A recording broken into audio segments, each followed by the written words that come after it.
नमस्कार मंडळी, मी प्रणाल ठोंबरे आपलं स्वागत करतो. आपलं चॅनल नक्की सबस्क्राईब करा, शेअर करा आणि आपली प्रतिक्रिया ही नक्की कळवा आणि व्हिडिओ आवडल्यास लाईक करा. गेल्या काही वर्षामध्ये युवकांच्या डोक्यामध्ये क्रिकेटचं वेड घुसलं आहे आणि या वेडापायी अनेक युवक हे आपली करिअरची वाट लावत आहेत का असं आपल्याला दिसते.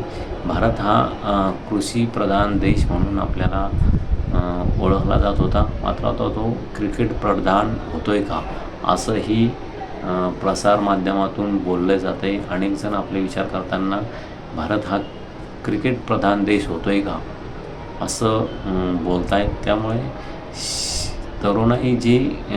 तरुणाईला जे क्रिकेटचं वेड लागलेलं आहे त्यामध्ये त्याचं तर क्रिकेट जीवन बर्बाद होतंच, मात्र तो आपल्या जीवनातील अमूल्य वेळ या क्रिकेटमध्ये वाया घालवतो आहे का या संदर्भात विचार करण्याची वेळ आलेली आहे. आणि सरकारही क्रिकेट या खेळाला प्रोत्साहन देत असतानाच त्याचं वेड लागणार नाही का हे विचार लोकांनी करणं गरजेचं आहे. एक भारतीय म्हणून क्रिकेटचा अभिमान असावाच, मात्र त्याचं वेड लागणं हे कितपत योग्य आहे आणि ते युवकांच्या करिअरसाठी किती घातक ठरतं आहे हे आपल्याला अनेक मुलांच्या उदाहरणावरून दिसून येतं. दिवसभर ते कोणतीही IPL असो किंवा क्रिकेट मॅच असो, वर्ल्ड कप असो, दिवसभर ते व्हिडिओ TV समोर बसून असतात. आणि आता नुकतीच एक घटना चेंगराचेंगरीची स्टेडियमवर घडली. यामध्ये हकनाक अनेकांचा बळी या चेंगराचेंगरीमधून गेला. तर तुम्हाला हे नेमकी या क्रिकेट वेडापायी नेमकी काय दाखवायचं आहे आणि तुम्ही काय करताय या संदर्भात खरोखरच तरुणाईने विचार करण्याची वेळ आलेली आहे. अनेक तरुण हे घरच्यांचंही न ऐकता क्रिकेटच्या वेडापायी आपल्या आयुष्यातील अमूल्य वेळ घालवत आहेत. कारण सर्वच जण हे सचिन तेंडुलकर, युवराज आणि सेहवाग होणार नाहीत आणि झालेच तर त्यांनी सर्वच तरुणाईला ते रोजगारही देऊ शकत नाही याचाही विचार करणे गरजेचं आहे. त्यामुळे तरुणाईने आपला सर्वच वेळ क्रिकेटमध्ये न घालवता आपण कसं इतर क्षेत्रामध्येही प्रगती करू शकतो आणि आपल्या देशाच्या, गावाच्या आणि आपल्या घराच्या, कुटुंबाच्या प्रगती व्हावी यासाठी आपण काय करू शकतो याचा विचार प्रत्येक तरुणाने केला पाहिजे. आणि त्या दृष्टिकोनातूनच कुटुंबातील जे महत्त्वाचे लोक आहेत त्यांनीही या युवकांना मार्गदर्शन करण्याची वेळ आलेली आहे. कारण थोड्या मोठ्यांबरोबरच हे क्रिकेटचं प्रेम मोठ्या प्रमाणावर आपल्याला वाढलेलं दिसतं आहे.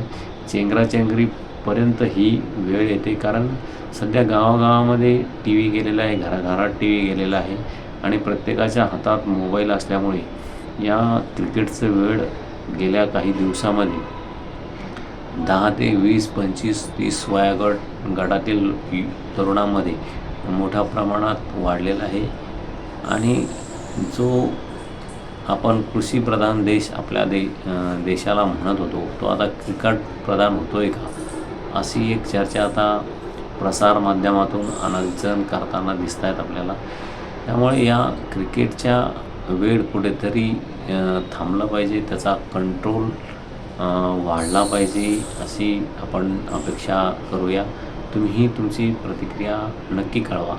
ही क्रिकेटचं वेळ कधी थांबेल का आणि आपण आम्ही देशाचे भक्त आहोत म्हणून क्रिकेट पाहणं आवश्यकच आहे का. आणि या क्रिकेटच्या वेळापायी अनेक घटना घडताना आपल्याला समाजामध्ये अनेक वेळेस दिसतात. आपण प्रसारमाध्यमांमध्ये, वृत्तपत्रामध्ये वाचत असतो. ते क्रिकेटचं किती अनेक तरुणांना वेड लागलेलं आहे आणि या क्रिकेटच्या वेडापायी त्यांचा जीवही गेल्याचं आपल्याला अनेक बातम्यांमधून वाचायला मिळालेलं आहे. त्यामुळे प्रत्येक तरुणाने आता विचार करण्याची वेळ आलेली आहे की क्रिकेटचं वेळ हे जे आपण कमी केलं पाहिजे आणि आपल्या एखाद्या विषयामध्ये आपल्या जीवन जगत असताना एखादं कौशल्य कसं शिकता येईल, कसं आपल्या जीवनात पुढे जाता येईल या दृष्टिकोनातून विचार करण्याची वेळ आलेली. एखाद्याला जर क्रिकेटचं करिअरही करायचं असेल तर तो यासाठी जास्तीचा वेळ देऊ शकतो. मात्र सर्वच जण हे क्रिकेटमध्ये करिअर करणार नाहीत. त्या क्षमतेनुसार ते आपली प्रगती करू शकणार नाहीत. त्यामुळे सर्वांनीच क्रिकेटच्या वेळापायी वेड होणं हे किती योग्य आहे हे सर्वांनी आपापल्यांनी ठरवावं आणि आपली प्रतिक्रियाही नक्की कळवा की क्रिकेटचं वेळ हे खरंच वाढतं आहे का आणि ते प्रमाणापेक्षा जास्त होतं आहे का आणि ते तरुणाईसाठी देशासाठी आपण म्हणतो भारत हा युवकांचा देश आहे, तर या युवकांना हे क्रिकेटचं वेळ घातक ठरतं आहे का या संदर्भात आपली प्रतिक्रिया नक्की कळवा आणि आपलं चॅनल सबस्क्राईब करा. धन्यवाद. थांबतो.